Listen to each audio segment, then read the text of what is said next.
before my employment.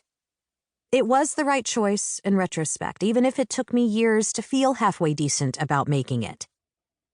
My very early failure at doing motherhood right served as a moment of revelation. It became crystal clear to me that you could do everything that American society pressures you to do as an individual and as a mother.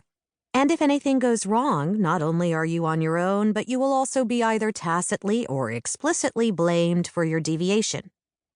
I have devoted much of my career since then to revealing how morally bankrupt so many of these ideals are.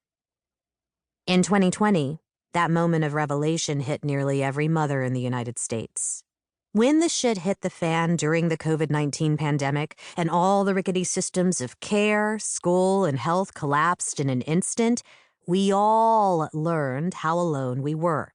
We were expected to teach our children, perform our jobs, and keep everyone in our orbit healthy, sometimes all in the same minute. We decided to have babies in the first place, so how dare we demand any help at all? But while the parenting fiasco of COVID-19 was a crisis, it was also the culmination of a more than 200 years of unrealistic, elitist, and bigoted expectations, and the laws that flowed out of those expectations. What is so insidious about these ideals is that they shapeshift. They reflect whatever is in vogue, but at their core is always self-abnegation. In the early days of colonial America, the ideal was a pious white Christian woman who spun cloth with her baby at her heels and helped keep her children on the straight and narrow path to salvation. Over the next few centuries, new requirements appeared. A focus on creating stalwart American citizens and an education in scientific child-rearing techniques. God help you if you weren't keeping up on the latest expert trend. In our current era, the perfect mother is a woman who seamlessly melds work, wellness, and home. She is often blonde and thin, her roots are never showing, and she installed that gleaming kitchen backsplash herself. Watch her TikTok for DIY tips because the public projection of this perfect motherhood is part of the deal. She single-handedly runs remote school and still finds time to meditate at 5 o'clock a.m. Her children are a glossy reflection of her efforts, never a spot on their clothing or a frown on their faces. Even as she is expending maximal effort at home, she still behaves like an ideal worker in her paid employment. The ideal worker, a term coined by legal and gender scholar Joan Williams, means working as if you have no family or health responsibilities.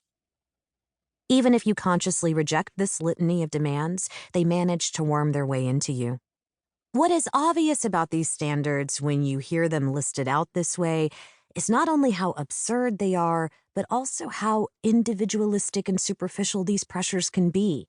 They have nothing to do with your private relationship with your own children, your values, or your needs. The truth is that parenting cannot follow a recipe. There's no foolproof set of rules that will result in a perfectly adjusted child. Every parent has different values, and we will have different ideas about how to pass those values along to our children. While writing and researching this audiobook, I spoke to around 100 mothers, and my ultimate takeaway is that there are so many ways to raise healthy, thriving children. What successful parenting has in common is not a particular set of rules, but close observation of the kind of unique humans our children are. As my oppa, who was a family doctor in a small town, used to say, you cannot raise a daisy like an orchid. The other thing that is noteworthy about the contemporary set of expectations is they don't engage with the broader community in any way, shape, or form. Rarely do babysitters, teachers, grandparents, aunties, uncles, or friends appear in heralded images of motherhood that are beamed into our phones. If the pandemic taught us anything, it should have taught us that we need to invest in our local, national, and international ties to raise the next generation.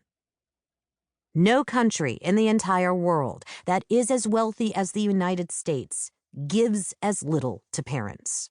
Though there have been tremendous gains for mothers at work in the past 50 years.